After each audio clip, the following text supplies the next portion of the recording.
di surga, terima kasih atas hari ini. Terima kasih Engkau baik dalam kehidupan kami. Terima kasih apapun daripadamu yang Engkau sudah menyertai kami untuk kami boleh ada di tempat ini untuk memuji, menyembah nama-Mu Tuhan.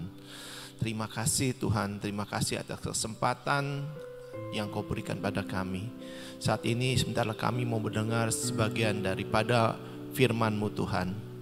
Ambil alih hamba-Mu Tuhan, bukan hamba-Mu, tapi biar Engkau yang berbicara pada pagi ini.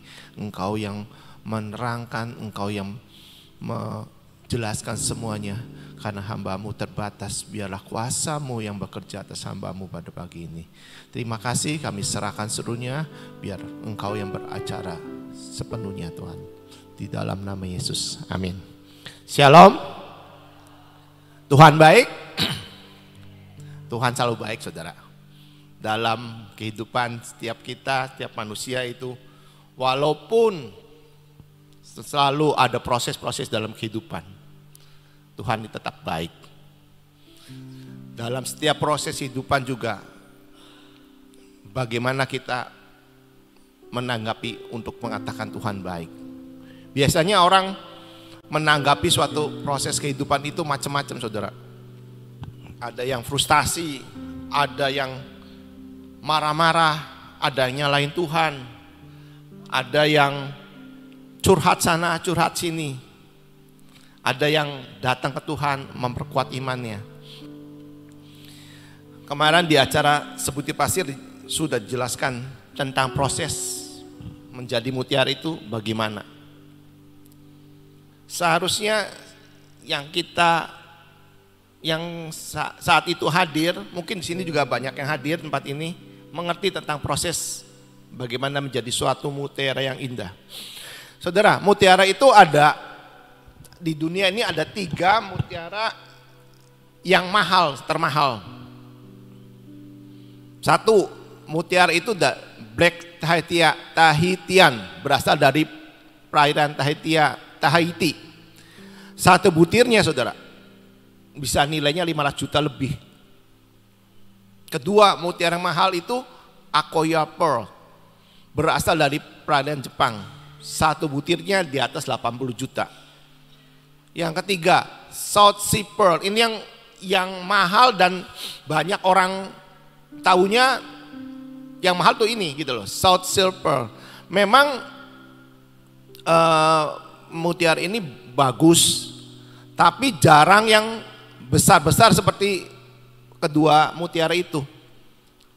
Kalau yang South Sea Pearl ini bisa, kalau bagus bisa di atas 100 juta. Adanya di perairan Laut Selatan, ya termasuk Indonesia ini, di Maluku.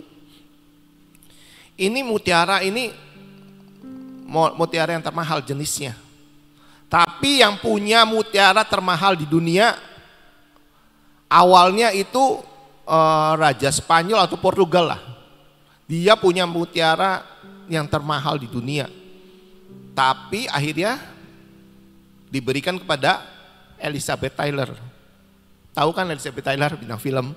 Dia karena cintanya ke Elizabeth Taylor, dia melamar dengan mutiara itu. Harganya 166 juta dolar. Yang desainnya Cartier, saudara.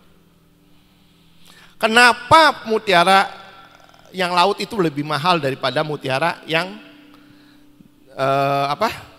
air tawar, budidaya air tawar? Kenapa saudara? Karena waktu pembentukan mutiara itu di dalam laut, yang mahal itu susah diambil saudara. Harus nyelam ke dalam laut. Yang paling mahal, yang paling dalam, bukan yang di pinggiran gitu loh. Yang di dalam kedalaman itu yang benar-benar mahal. Karena apa? Tidak tersentuh saudara. Makin susah mutiara itu didapat, makin kualitasnya baik. Karena apa? Waktu pembentukan itu mutiara itu sempurna. Kalau yang dibudidaya air tawar, kenapa murah? Karena belum dilihat lagi sama petaninya, petani mutiara itu dilihat lagi, belum dibentuk sempurna, udah banyak gangguan saudara.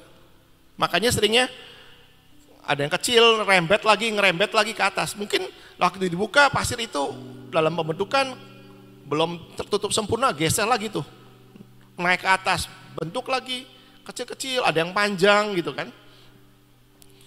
Kalau yang laut ini bisa minimal 3 tahun bisa panen. Tapi yang air tawar itu paling 6 bulan. Udah besar, udah kelihatan besar gitu loh, bisa dipanen.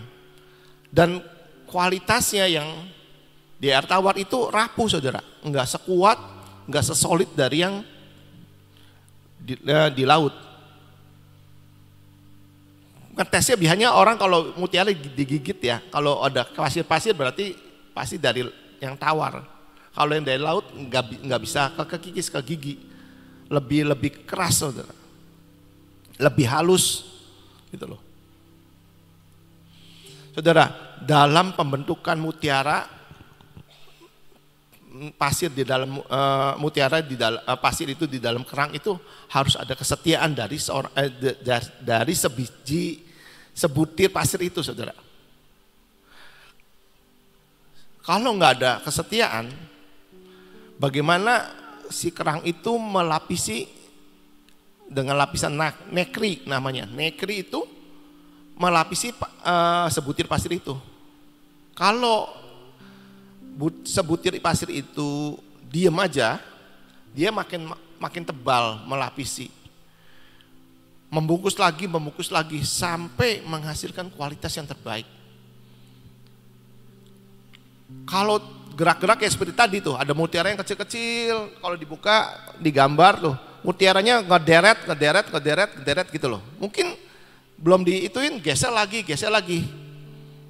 Kalau kita diproses, jangan kayak pasir yang kecil-kecil loh, geser lagi. Harus kuat saudara, harus menghasilkan mutiara yang sempurna. Kalau pasir itu kuat bertahan, pasti mutiaranya bulat saudara. Kalau geser mungkin bisa keluar dari kerangnya, nggak menghasilkan mutiara itu saudara.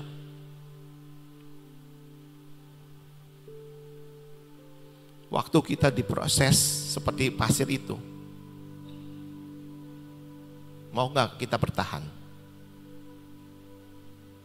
Tuhan itu mau menciptakan, membentuk kita itu suatu yang sempurna saudara.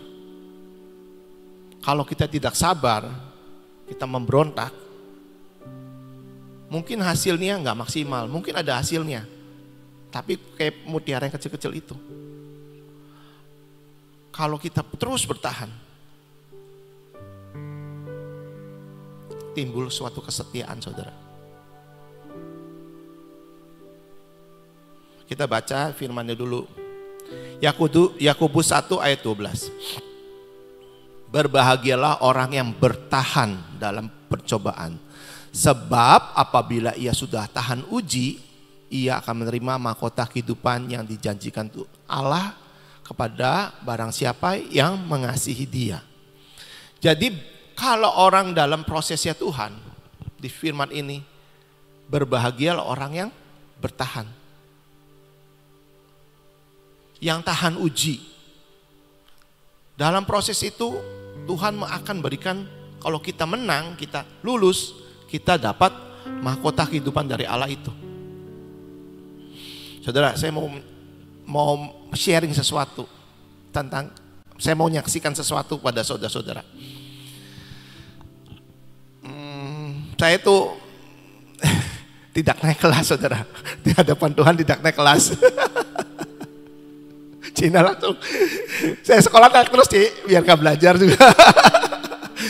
Di hadapan Tuhan saya itu tidak lulus, baru-baru ini saudara. Waktu tanggal 2 Mei sebelum acara,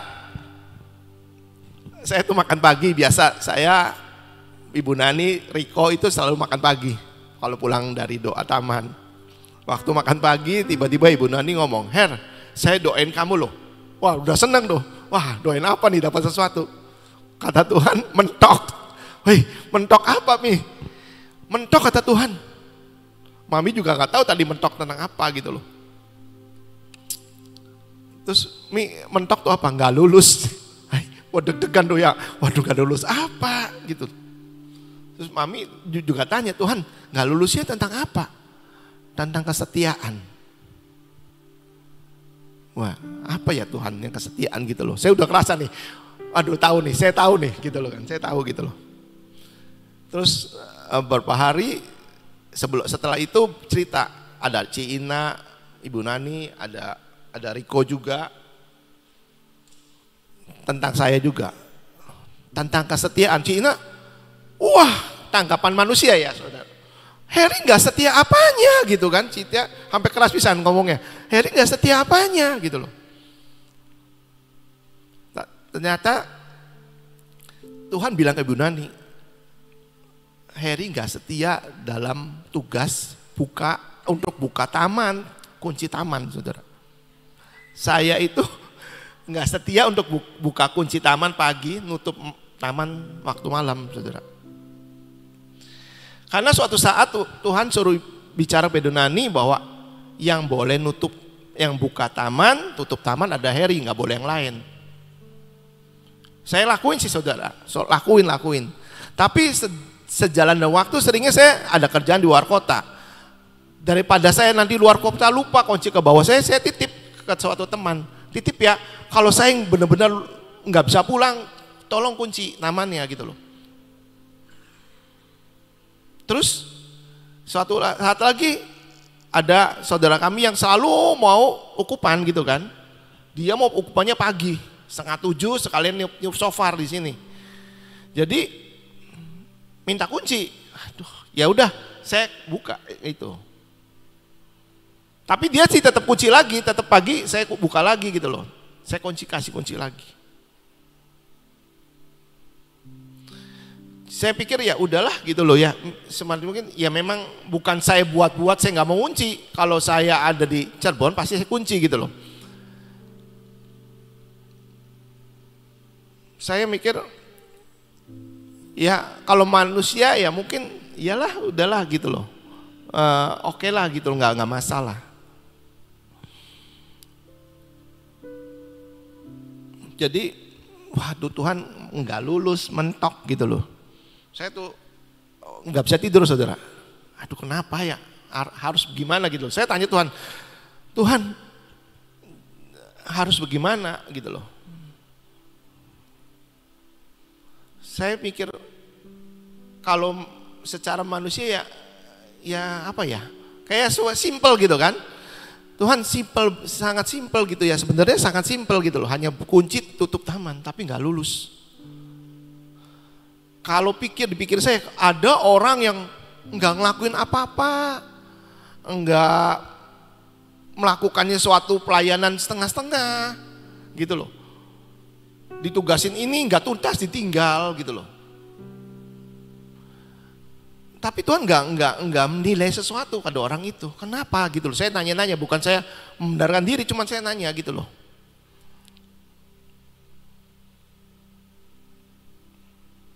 Saya terus tanya sehari 2 hari gitu loh. Sampai hari kedua atau ketiga Tuhan jawab saudara. Kenapa aku menilai kamu tidak setia? Walaupun mungkin simple ya, kunci aja ya. Tuhan ngomong, ya aku menilai kamu karena tingkat level kamu. Tingkat pengenalan kamu tentang aku, bukan karena kerjanya, bukan kunci gitu loh. Level kamu harus mengenal Tuhannya maunya apa. Bukan yang dilihat pekerjaannya, bukan. Pengenalan akan Tuhannya. Level kamu harus lebih mengenal akan Tuhannya. Yang punya Tuhan, taman itu kan Tuhan, Tuhannya Tuhan gitu loh saudara. Setiap orang memang levelnya berbeda-beda di hadapan Tuhan. Setiap tuntutan Tuhan ke setiap orang pasti berbeda saudara. Sesuai dengan level, sesuai dengan pengenalan mereka dengan Tuhannya bagaimana. Jadi sesimpel itu gitu loh. Mungkin simpel bagi saya tapi nggak simpel bagi Tuhan. Kita baca dulu firman-Nya, ada Lukas 12 ayat 8. Tetapi barang siapa tidak tahu akan kehendak Tuannya dan melakukan apa yang harus mendatangkan pukulan, ia akan menerima sedikit pukulan. Setiap orang yang kepadanya banyak diberi, daripadanya akan banyak dituntut. Dan kepada siapa yang banyak dipercaya, daripadanya akan lebih banyak lagi dituntut. Jadi saya sadar, Tuhan, saya banyak dipercaya untuk taman itu. Enggak setiap orang yang dipercaya banyak seperti saya, walaupun mereka punya tugas masing-masing di taman itu.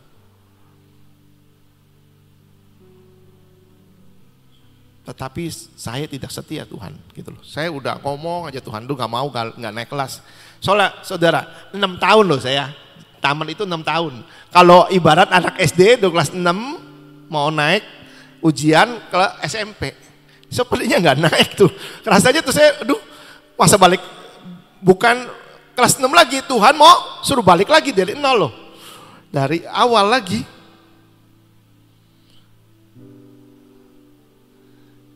Tapi itu kebenaran Tuhan. Contoh ya saudara, saya kerja interior, saya punya mandor saudara. Kalau suatu kerjaan, saya serahkan ke mandor. Gambarnya ini, kamu tukangnya atur. Warnanya udah semua, udah gambar, udah ukuran siap semua. Tapi kalau mandor ada yang salah dari kerjaan, yang kerjakan tukang, tapi saya nggak langsung marah ke tukang. Cuman saya nanya ke tukang, ini kenapa kayak gini? Yang nggak tahu Pak Mandor gitu kan. Saya marahnya kemana? Ke mandornya. Karena apa? Mandor itu tahu tentang semua yang sudah saya bicarakan nih, gambarnya gini. Nanti kayak gini, aturan-aturannya harus gimana, dibuatnya seperti itu. Mandor itu lebih ngerti daripada tukang. Kalau salah, yang salah yang mandor. Bukan tukangnya. Kalau tukang hanya terima perintah, bukan dibahas. Kalau mandor bahas dulu sama saya. Nanti kayak gini, masalahnya nanti ada masalah kayak gini. Gitu loh. Jadi mandor itu banyak lebih tahu, lebih diberi, seperti itu, banyak diberi pengertian tentang kerjaan. Jadi saya banyak menuntut ke mandornya, bukan ke tukangnya. Begitu juga Tuhan pada saya. Begitu dalam suatu level dan pengenalan saya dengan Tuhan. Jadi apapun, sekecil apapun, Tuhan pasti negur saya. Karena makin kenal. Saya mengenal Cina dekat dibanding dengan orang yang hanya kenal gitu loh. Coba marahnya Cina, marahnya lebih sadis ke saya atau ke orang itu? Pasti ke saya. Kenapa? Lebih kenal. Kamu tuh kenal saya, masa Cina nggak gini, pasti panjang lebar. Kalau mau orang lain mungkin ngomong sekecap, 2 kecap sudah. Makanya hanya seperkara pekerjaan kunci itu, sepertinya simpel. Bukan saya bela diri, tapi mungkin keadaan yang sepertinya saya nggak bisa gitu loh. Tapi Tuhan nggak mau.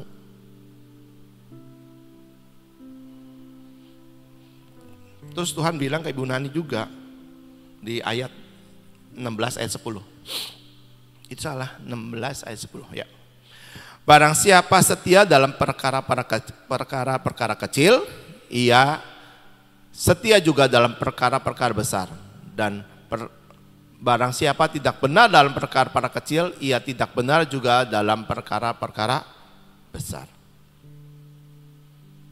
Jadi sekecil apapun, sesimpel menurut aku, menurut saya nggak setia dalam perkara-perkara kecil.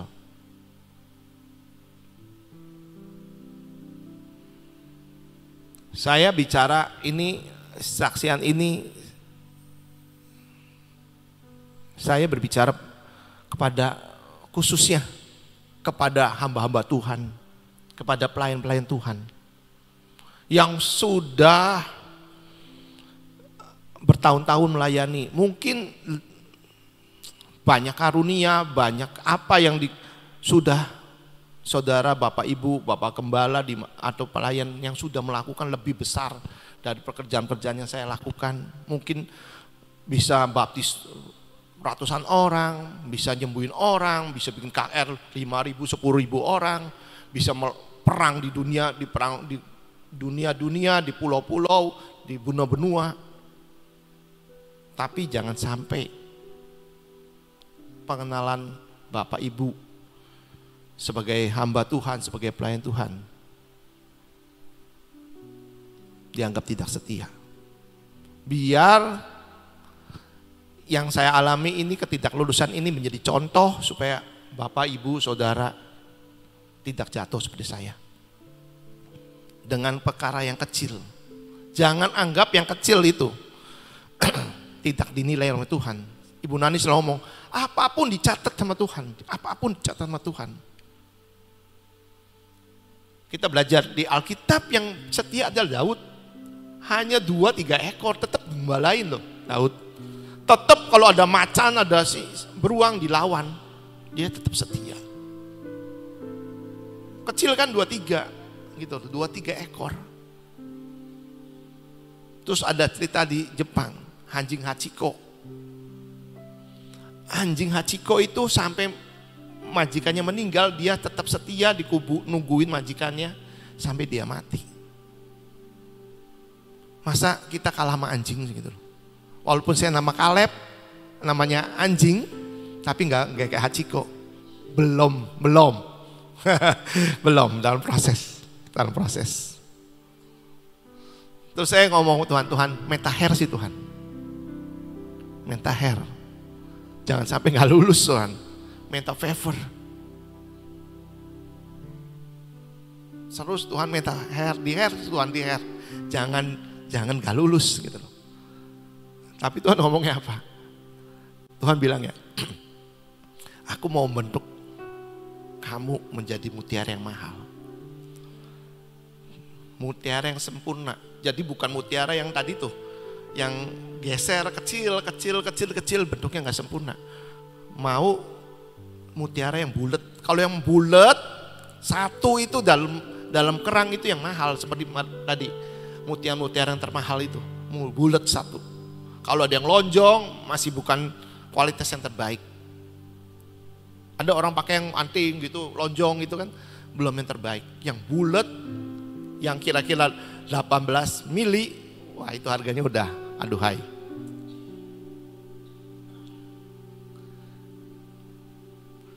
Perkara kesetiaan itu makanya mahal saudara. Kesetiaan itu bukan suatu ukuran. Tapi kesetiaan itu adalah komitmen saudara. Mau enggak buka kunci pagi, buka kunci malam, tutup kunci malam. Komitmen saudara. Kesetiaan itu bukan suatu tugas saudara. Tapi suatu proses pembentukan. Kalau nggak mau setia dalam pembentukan, nggak punya hasil. Tuhan bilang ke saya, aku mau bentuk ulang lagi. Yang mungkin saya udah dalam proses jadi mutiara, tapi Tuhan, kurang bagus ya.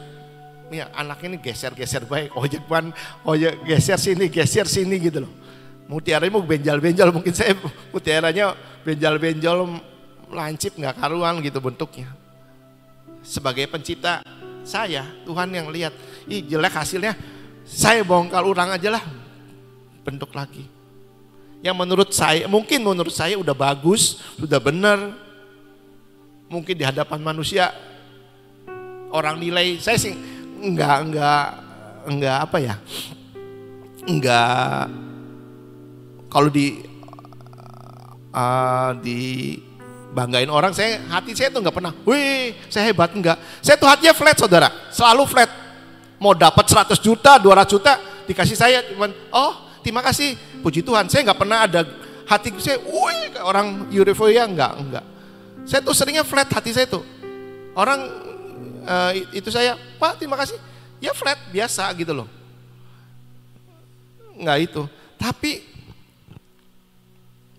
Tuhan tuh mau tahu yang ke dalam di hati saya gimana gitu loh. Maunya saya setia. Setia di hadapan Tuhan, bukan manusia. Tuhan tidak melihat apa yang manusia lihat, tapi melihat hati manusia.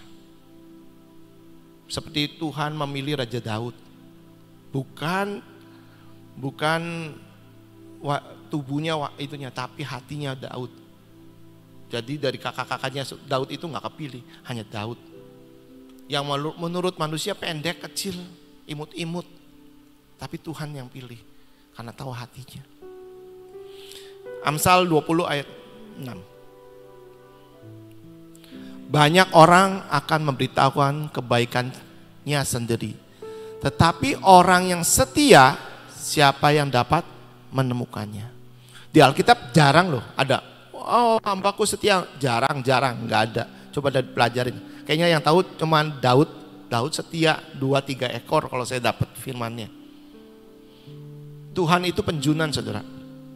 Dalam proses penjunan itu, keramik tanah liat itu dibuat tembikar gitu, nggak bisa stop, saudara.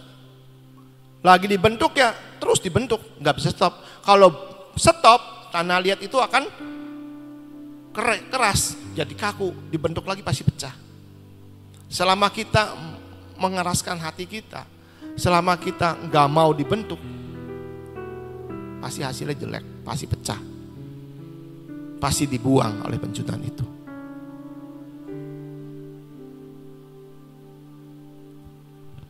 Sekali lagi, kesetiaan itu mahal, saudara. Mutiara yang mahal itu ada di dalam. Waktu kita proses, kita diproses oleh Tuhan, kita juga harus masuk ke dalamannya Tuhan. Makin dalam kedalamannya Tuhan, makin mengenal hatinya Tuhan, makin mengenal isi hati Tuhan, apa yang Tuhan mau, tepat seperti yang Tuhan mau. Kita akan jadi mutiara yang paling mahal di hadapan Tuhan, bukan manusia. Mutiara yang di dalam laut itu yang paling mahal. Sampai ke dalam kedalaman itu, sampai orang susah. Biarin Tuhan seperti penjunan itu bentuk kita. Tuhan yang tahu kita baik atau enggak. Hasilnya walaupun sepertinya ya dibentuk penjunan itu bentuk sepertinya udah bagus gitu loh. Tapi kata Tuhan ini kurang bagus, dihancurin lagi, saudara. Contoh sebagai kerjaan interior saya ya, saudara. Kalau setelah selesai dan mau serah terima, tukang saya ngomong, bos dicek, kayaknya udah rapi semua. Saya cek kan, terus ini belum ada yang nggak beres, kata saya. Ini nggak rapi, ini nggak rapi. Mana bos, udah rapi semua. Tukang ya, matanya tukang udah rapi semua. Enggak, belum rapi. Nih, ini yang ini. Bos nggak kelihatan nggak kelihatan sama manusia. Tapi saya manusia bukan, kata saya. Saya ngeliat kok cacatnya di mana. Beresin lagi. Begitu beresin lagi, tapi saya ada sesuatu yang ganjel mikiran. Begitu saya terima 2 hari, tukang saya kirim lagi ke konsumen itu. Sampai konsumen, Pak ada yang belum selesai. Kenapa datang lagi tukangnya? Kan udah beres. Iya udah beres, tapi ada yang gak sempurna. Enggak, kata konsumennya, udah bagus semua Pak, udah baik, saya terima kasih sudah dibuatin yang baik. Enggak, saya ada yang belum sempurna, yang saya lihat. Jadi diberesin lagi. Begitu Tuhan kepada kita. Kita biji matanya. Kita segambar serupa dengan Tuhan.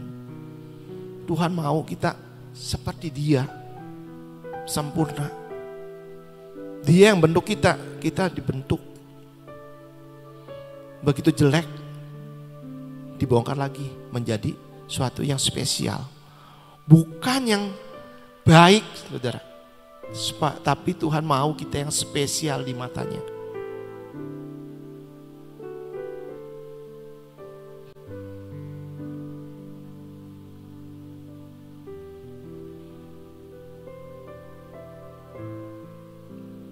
Kesetiaan itu dinilai pada waktu Tuhan memberikan suatu tugas, suatu perintah yang harus kita lakukan. Dinilai waktu kita menerima tugas dan kita melakukan tugas itu. Apakah kita menyelesaikan atau tidak? Apakah kita melakukan benar sesuai dengan perintahnya Tuhan, sesuai yang Tuhan mau. Bukan dilihat dari hasil-hasil yang sudah kita lakukan. Bukan kita ngomong, saya dulu melakukan ini. Saya dulu punya jemaat 5.000. Saya dulu menginjil sampai ke pelosok-pelosok. Tugasnya belum selesai, saudara. Jangan yang dulu, yang sekarang. Genapkan amanat agung itu selesai belum? Menjadikan semua bangsa muridku. Selesai belum? Belum, saudara. Jadi masih ada tugas yang Tuhan lakukan. Tanggung jawab kita untuk menyelamatkan dunia ini. Itu yang dinilai, bukan yang dulu. Jangan hamba-hamba Tuhan, jangan semua pelayan yang merasa bangga, merasa sempurna, sudah melakukan semua. Bisa penglihatan, bisa dengar suara Tuhan, bisa bernubuat. Jangan jadi, kata Tuhan, pembuat kejahatan. Bukan Tuhan yang Tuhan mau. Tuhan gak kenal, saudara. Tuhan kenal anaknya yang selalu menyenangkan hatinya, mau lakukan apa yang Tuhan mau. Coba punya anak, saudara punya anak. Yang satu apapun disuruh, oke, selesaikan. Yang satu gak mau, senang yang mana? Pasti senang yang melakukan, saudara.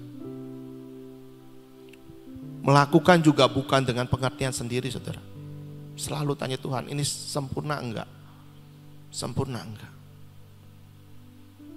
Kemarin Ibu Nani dapat bunga kala lili. Kala lili itu bunga corong yang suatu saat Ibu Nani itu dilihatkan penglihatan tentang bunga corong itu oleh Tuhan di taman. Kemarin ada yang ngasih bunga kala lili.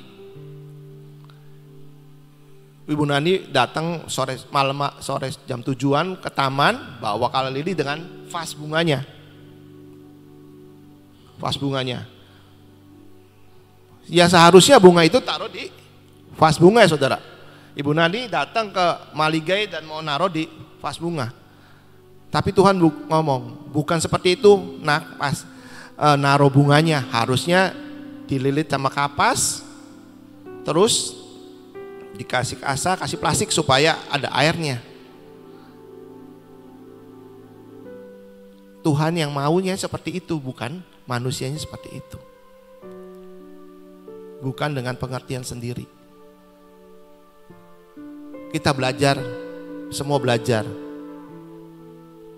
Nggak ada yang sempurna, tapi kita mau belajar memperbaiki semua yang salah, menjadi seperti yang Tuhan mau. Ulangan 5 ayat 32. Maka lakukanlah semuanya itu dengan setia, seperti apa yang diperintahkan kepadamu oleh Tuhan Allahmu. Jangan menyimpang ke kanan ke kiri, jangan karep dewek, jangan semau elo aja, jangan semau gue. Banyak orang di taman itu banyak ada aturan, jangan bawa HP, jangan baca Alkitab, jangan ngobrol, jangan tetek bengek gitu, nggak boleh pegang-pegang. Tapi tetap loh menyimpang ke kanan ke kiri. Tidak baca aturan, melakukan dengan setia. Kenapa sih Tuhan selalu nuntut kesetiaan, saudara? Pasir itu waktu masuk dalam kerang itu adalah duri dagingnya kerang itu, saudara. Paulus dikasih duri dalam daging oleh Tuhan. Kita baca 2 Korintus 12 ayat 7 sampai 10. Bukan itu ayatnya kayaknya. 2 Korintus 12 ayat 7, betul gak sih? Yang supaya aku jangan meninggikan diri.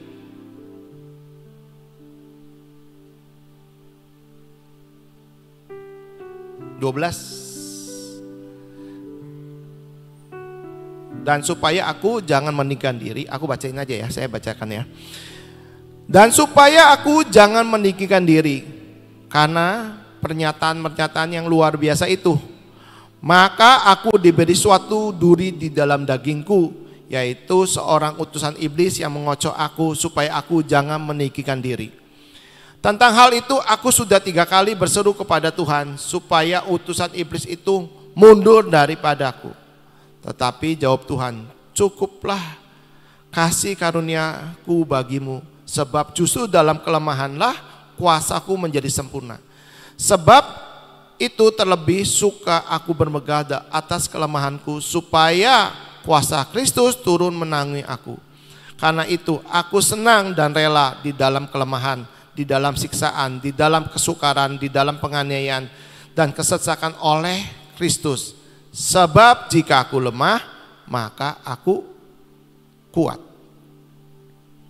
Jadi kenapa sih Tuhan menuntut kesetiaan? Supaya kita jangan, next itunya Aldi, slide-nya ada gak? Supaya jangan meninggikan diri, saudara, satu. Kedua, supaya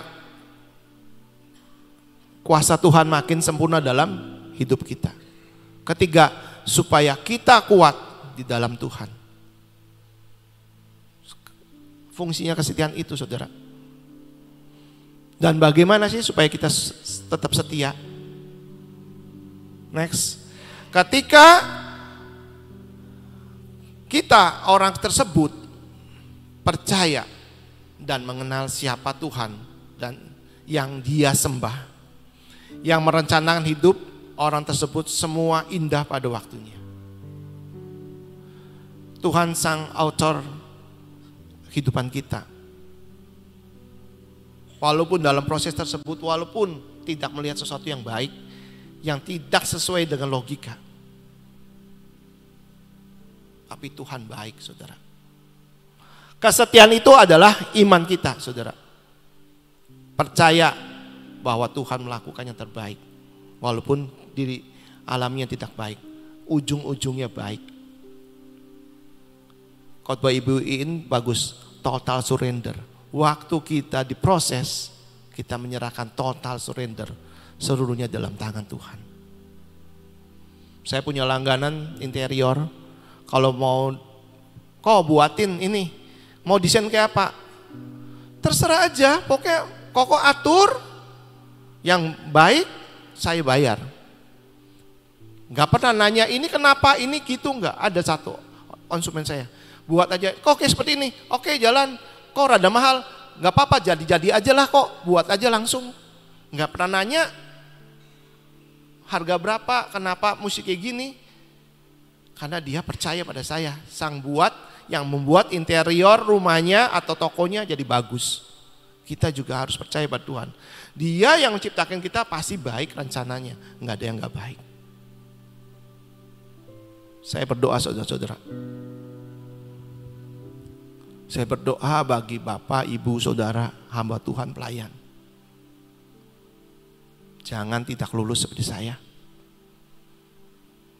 Jangan tidak lulus dalam pengikutan saudara dengan Tuhan karena hal yang sepele. Ayo raih tadi mahkota kehidupan. Waktu kita setia, Tuhan berikan mahkota kehidupan. 1 Timotius 1 ayat 12. Aku sangat bersyukur kepada Tuhan kita, Yesus Kristus, yang telah memilih aku sebagai salah satu utusannya, serta memberi kekuatan padaku untuk setia kepadanya. Kita harus bersyukur saudara. Kita yang gak layak, gak pantas untuk melayani Tuhan, tapi Tuhan memilih sebagai utusannya, sebagai duta kerajaan surga. Dan kesetiaan itu Tuhan yang beri kesetiaan, bukan kita saudara. Ayat terakhir, Matius 25 ayat 23. Bagus kata Tuhan itu, engkau pelayan yang baik dan setia. Karena engkau dapat dipercaya dengan yang sedikit, saya akan mempercayakan banyak padamu. Masuk dan ikutlah bersenang-senang kepada saya. Dengan apa yang kita lakukan seluruhnya sesuai dengan Tuhan perintahkan, Tuhan disenangkan dan kita akan diajak senang-senang dengan Tuhan. Biarlah kesaksian ini, sharing ini menjadi berkat bagi Bapak Ibu Saudara. Tuhan memberkati. Dari awalnya itu saya memang sebagai seorang pemimpin di sini ya, kan banyak sekali yang konseling dengan saya.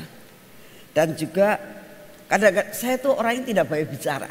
Saudara tahu kan, saya nggak banyak bicara, nggak terlalu cerewet kesana sini nggak. Jadi kalau ada orang konseling ya saya cuma jawab seadanya aja gitu. Nah, Heri tadi udah dikasih sudah diterangin Heri, saya tuh dekat sekali sama anak ini. Nah, dia sering curhatkan ke saya.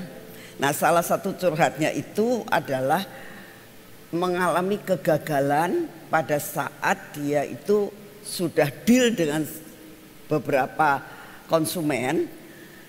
Saya sudah gabarin, sudah saya datengin, sudah ini, sudah itu, sudah mau jadi, gagal lagi gitu, gagal lagi.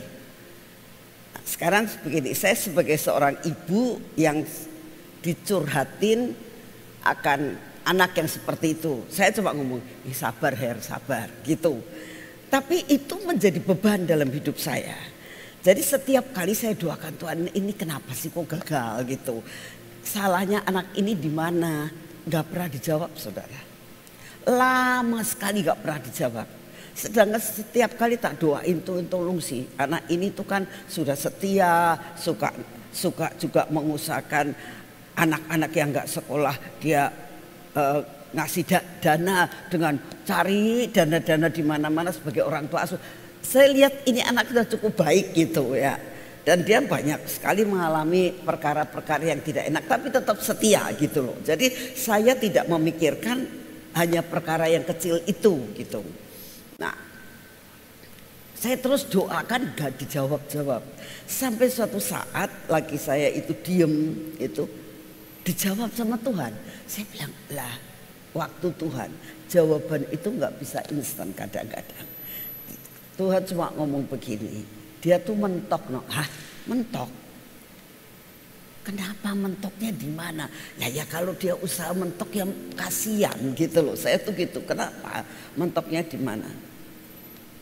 Ya karena dia nggak setia, gitu loh. Jadi saya juga tidak terpikir dengan masalah kunci, saudara. Sungguh, ya. Sampai Tuhan jelasin gitu. Dia tidak setia dalam perkara kecil. Bagaimana aku bisa mempercayakan perkara yang besar? Perkara kecil aja dia nggak setia. Perkara kecil apa ya gitu. Nah, lalu Tuhan jelasin. Itu loh perkara kamu minta supaya dia yang pegang kunci. Itu sebetulnya bukan kamu. Aku ingin menguji kesetiaan. Oh. Jadi sebetulnya kunci itu tidak harus di Heri ya. Tapi Tuhan mau menguji kesetiaan ia anak gitu loh. Ternyata nggak lulus gitu. Oh, ya saya ya gimana ya? Saya bilang setiap orang juga kepengen lulus, tapi ya itulah namanya juga setiap orang punya kelemahan. Waktu saya ngomong gitu sama Heri, saudara kan tahu Heri kan tidak pernah ngomong iya, mestiku apa bantah gitu loh. Kalau dia mau sama mamiku dengerin dulu, saya bilang gitu. Mami ngomong ini dari Tuhan loh, bukan karena mami. Sekarang pikirkan, renungkan dulu gitu. Oh ya. Gitu. Jadi akhirnya dia merenungkan, ya tadi ceritanya saudara ya. Tuhan sanggup berbicara sendiri dan menjelaskan, menjabarkan akan segala sesuatu. Tuhan itu luar biasa banget. Tadi dikit katakan, ya setiap anak yang aku kasihi yang diberikan banyak tanggung jawab, ya Tuhan akan terus membentuk. Saya percaya bentukan Tuhan itu sangat-sangat baik sekali buat kita ya. Gak apa-apa jatuh bangun, tapi yang penting kita kalau jatuh ya bangun lagi ya. Itu yang Tuhan rindukan dalam kehidupan saudara dan saya. Yuk kita berdoa.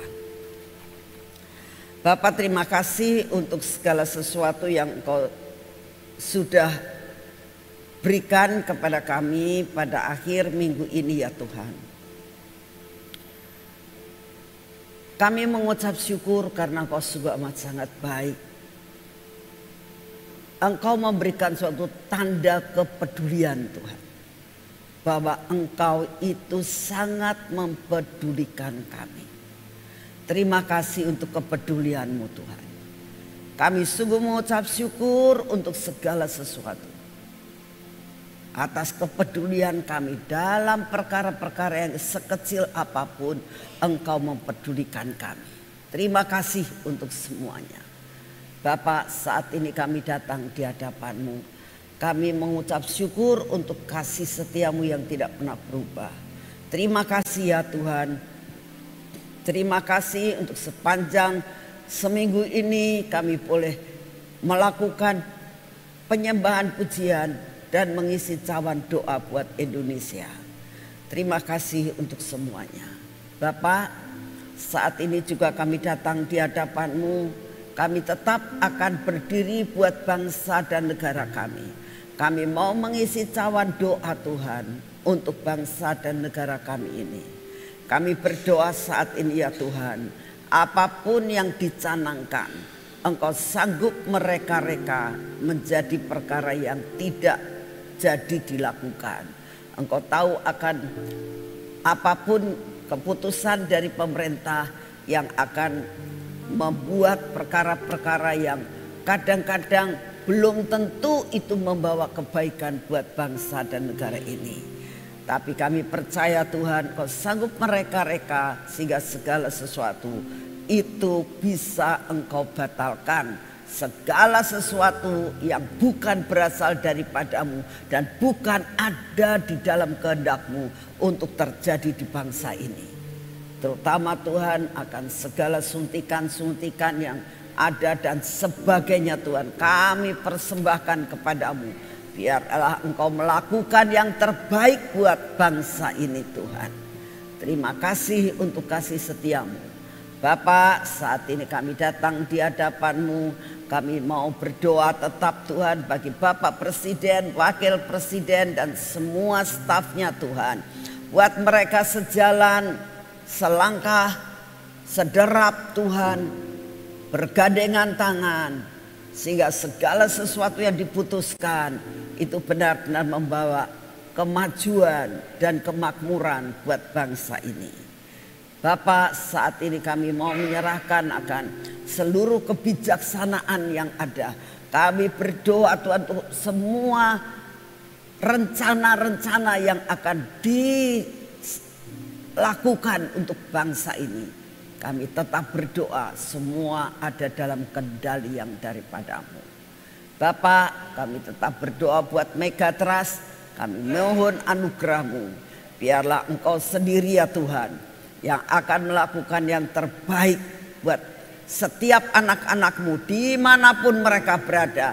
Tetap ada dalam perlindungan yang daripada-Mu. Bapak, kami juga berdoa pada saat ini untuk bangsa dan negara ini ya Tuhan. Biarlah Kau beri damai sejahtera. Engkau memberikan Tuhan buat oknum-oknum yang melakukan perkara-perkara Tuhan. Di mana seluruh kekayaan korupsi buat mereka bertobat dan dapat dikembalikan kepada pemerintah. Inilah doa kami. Kami juga berdoa Tuhan, semua rencana-rencana yang luar biasa atas bangsa ini, di mana Engkau punya rencana yang luar biasa, biar terjadi. Kami berdoa saat ini juga untuk lawatan Tuhan.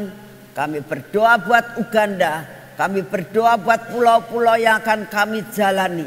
terutama dalam seluruh kepulauan Sulawesi. Kami berdoa saat ini, Engkau yang akan membajak akan jiwa-jiwa di Uganda Tuhan.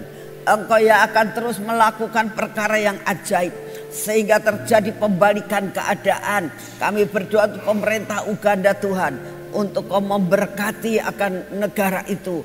Engkau berikan kelimpahan untuk bangsa itu dan negara Uganda ini.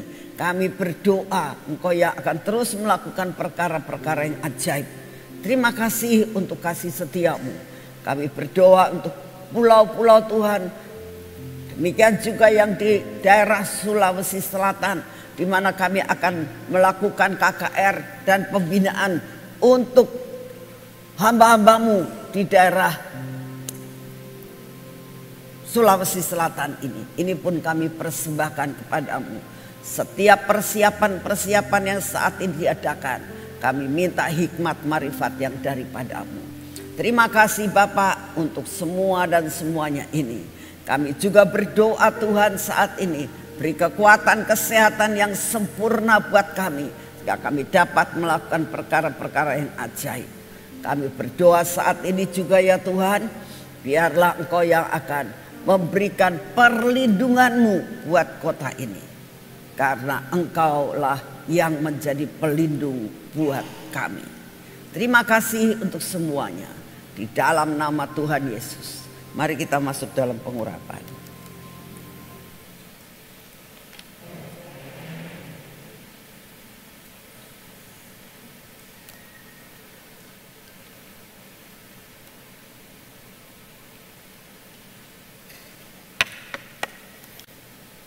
Bapak, kami datang di hadapan-Mu.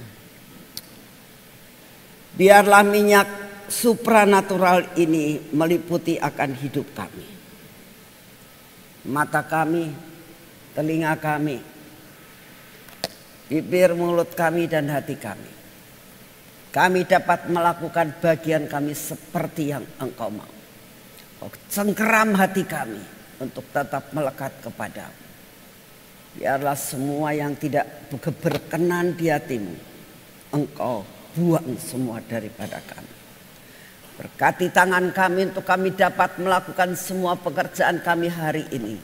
Berkati kaki kami untuk berjalan dan tidak menjadi tersandung Tuhan. Berkati perjalanan kami, berkati apa yang kami kerjakan, dan berkat-Mu berkelimpahan meliputi dan kami terima. Dalam nama Tuhan Yesus. Amin. Selamat pagi, Tuhan memberkati akan saudara semuanya.